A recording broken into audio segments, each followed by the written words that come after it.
Chegamos então no capítulo 22, 23 e 24 do livro de Levítico. Vamos ver aqui algumas curiosidades, segundo a Bíblia do Expositor.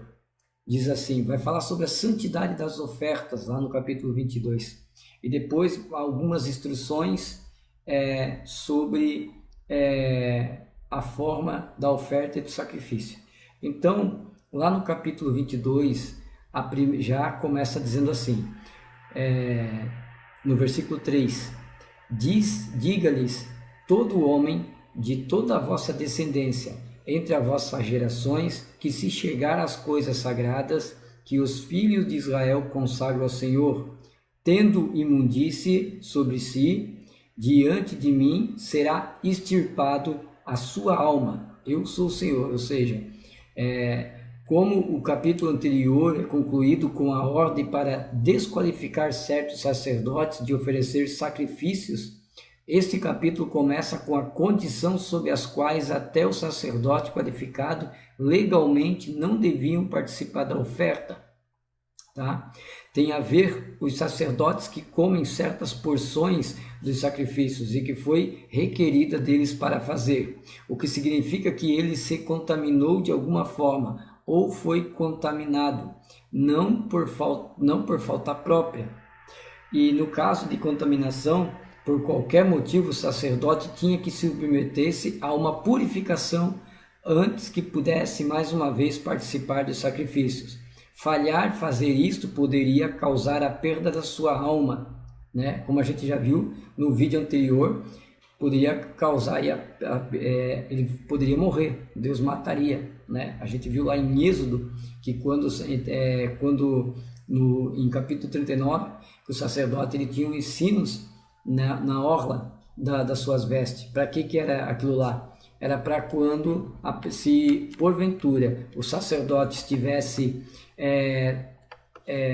se contaminado, não por vontade própria, mas se ele se contaminou, lembra que até o bode que fosse para expiação do pecado não poderia tocar nele, porque ele era imundo, né? Então, se porventura o sacrifício não fosse aceito, ele morreria, tá?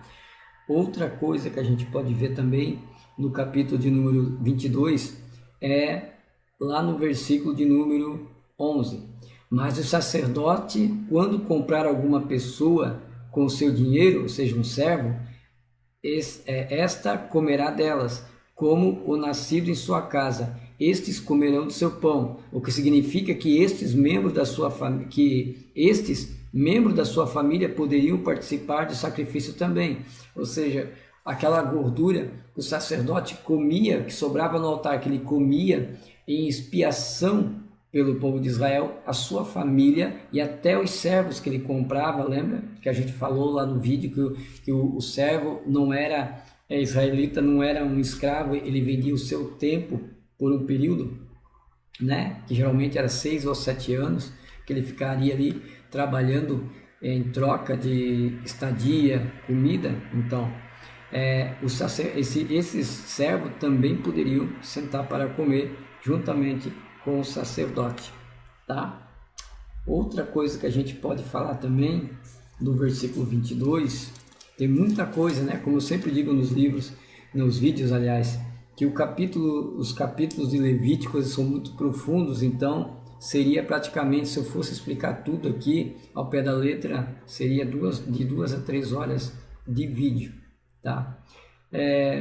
No mais, vai falar sobre também os estranhos, que é lá no versículo 12. Mas a filha do sacerdote, quando se casar com um homem estranho, ou seja, um gentil, não comerá da oferta das coisas sagradas. Mas se a filha do sacerdote for viúva ou repudiada, e não tiver filho, e se tiver voltado para a casa do seu pai, como em sua juventude, ou seja, se ela ainda estiver virgem, comerá do pão de seu pai, mas nenhum estranho gentil comerá dele. E o que alguém da casa do sacerdote comer coisa sagrada, sacrifício, por erro, sem saber que é parte de um sacrifício, acrescentará a ela uma quinta parte, ou seja, 20% do valor em dinheiro, essa pessoa ia ter que pagar, e dará ao sacerdote como coisa sagrada, com a obra do sacrifício. Não profanarão, pois, as coisas santas dos filhos de Israel, as quais se apartam para o Senhor, e não farão levar iniquidade de pecado, comendo as coisas santas deles, porque eu sou o Senhor, sou eu quem santifico, né? Então, esse aqui é o capítulo de número 22. A gente também pode ver o capítulo de número 23, que vai falar das festas. Então, lá no verso 2 já começa dizendo assim, ó: fala ao filho de Israel e diz-lhe: fazemos uma festa solene ao Senhor, as quais proclamareis e serão santas. Convocações estas serão as minhas solenidades. Ou seja, o ano sagrado de Israel continha uma festa semanal e 7 festas anuais, mas as festas anuais estavam relacionadas às festas semanais.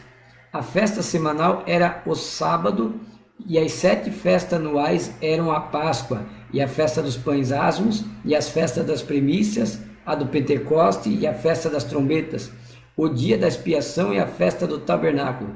Tudo isso proclamavam a obra de Cristo no plano de redenção de alguma forma, tá?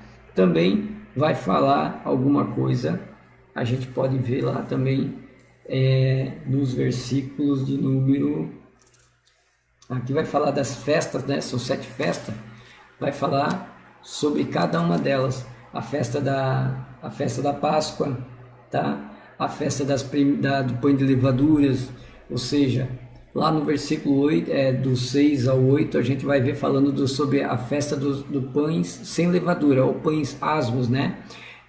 Os pães sem levaduras eram uma figura de vida perfeita, sem mancha, imaculada de Cristo, que foi oferecido em sacrifício. No primeiro e no sétimo dia, nenhum trabalho devia ser feito, o que significa que a salvação não era por obras, Efésios 2, 8, 9. Quando o apóstolo Paulo diz que a fé não vem por obras, mas sim a salvação não é por obras, mas sim pela fé em Cristo Jesus. Que todos saibam que não podemos saber nada do repouso, nada da santidade, nada de companheirismo peculiar, com base na morte de Cristo. É particularmente surpreendente, significativo e bonito observar que se refere-se diretamente ao repouso de Deus, e nos referimos ao sábado, no versículo 3. A próxima coisa introduzida é o sangue do Cordeiro Pascal, que simboliza o sacrifício de Jesus, né? O sangue do Cordeiro. Então, como a gente já falou em alguns vídeos, o sábado aqui não é um dia, ele é uma pessoa, e nós descansamos na pessoa de Cristo no Novo Testamento, por isso que nós não guardamos o sábado. E tinha a festa da primícia, tá? A festa da primícia, o feixe da primícia devia ser balançada no dia depois do sábado, que seria o dia em que o Cristo ressuscitaria da tumba. Nenhuma oferta pelo pecado acompanhava o feixe, porque Jesus era sem pecado, né? É tremendo isso aqui. Então tudo aponta para Cristo. Também tem a festa de Pentecoste, conhecido como a festa da colheita. O dia depois das 7 semanas completas era o 15º dia. Daí o nome Pentecoste, que na realidade significa no hebraico 50 ou 50. Esse é o significado do nome Pentecoste, né? Também conhecido como festa da colheita, como já vinha dito aqui para vocês, tá?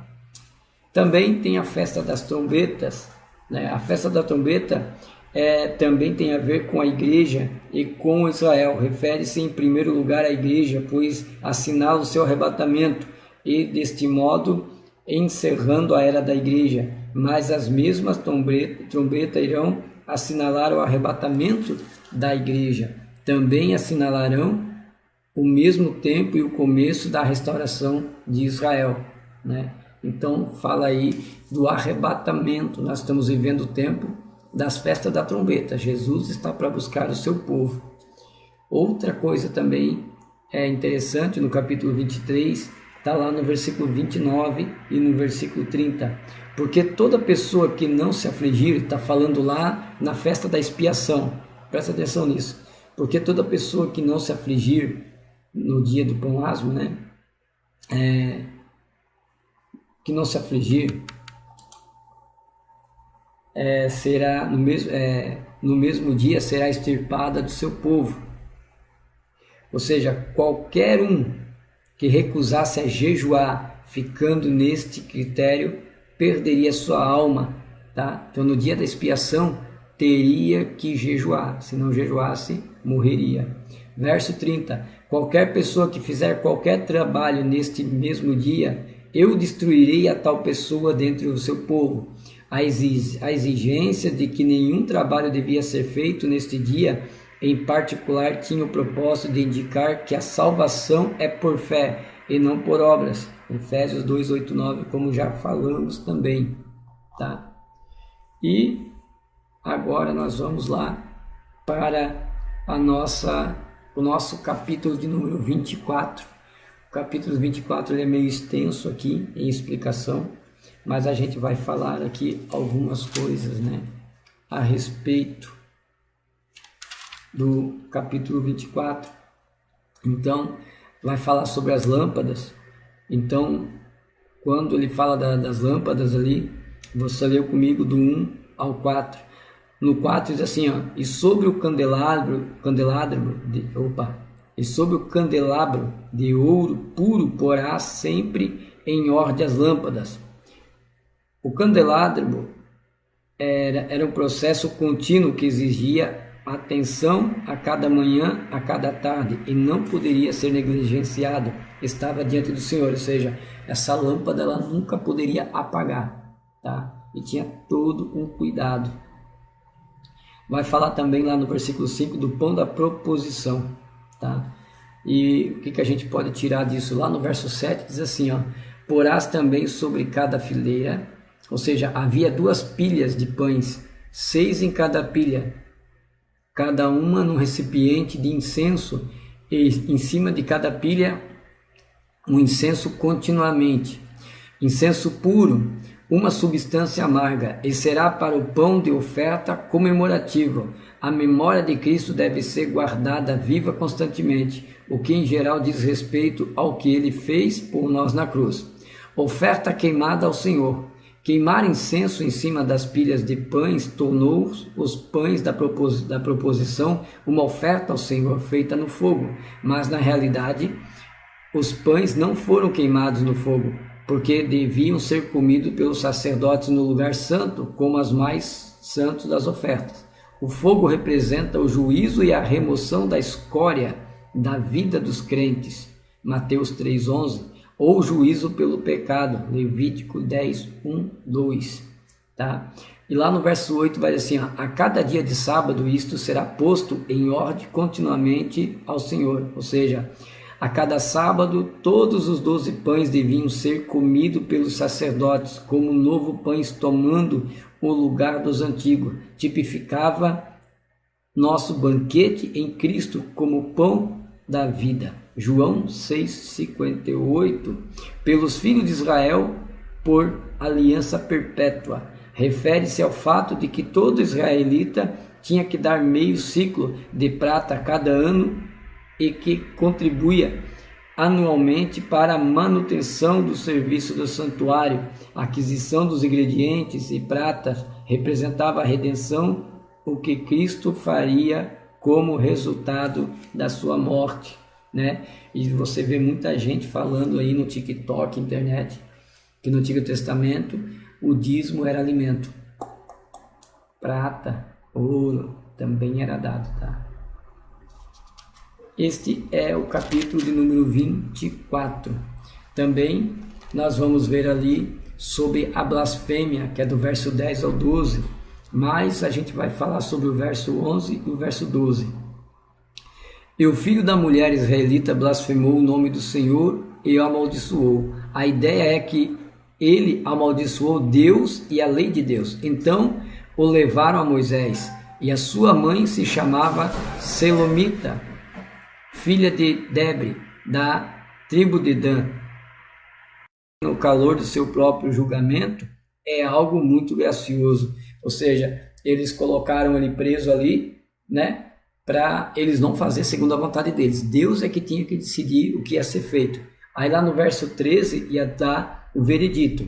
E o Senhor falou a Moisés, dizendo: tira o blasfemo para fora do acampamento, e todos os que ouviram ponham as suas mãos sobre a cabeça dele, e apedrejo toda a congregação. Ou seja, a morte física sobre a nova aliança agora não é mais exigida, porque Jesus cumpriu a lei em cada aspecto e, com efeito, morreu por todos. Porém, ainda é certo que a morte espiritual se segue a qualquer um e a qualquer que toma a palavra de Deus em vão. Tá? E o que os filhos de Israel falará, dizendo: qualquer que amaldiçoar o seu Deus levará a sua iniquidade sobre si, ou seja, sofrerá as consequências. E o que blasfemar o nome do Senhor certamente morrerá. Toda a congregação o apedrejará.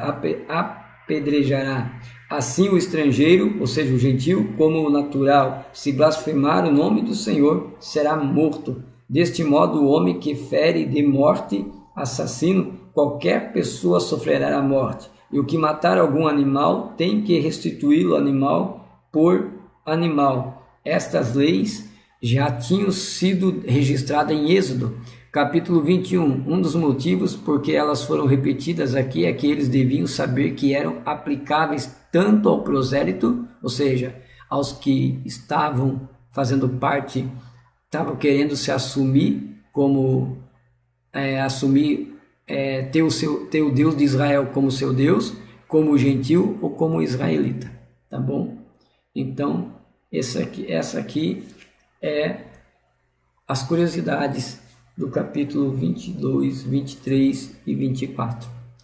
Deus abençoe, obrigado por estar conosco e até o próximo vídeo, que é o último vídeo então de Levítico.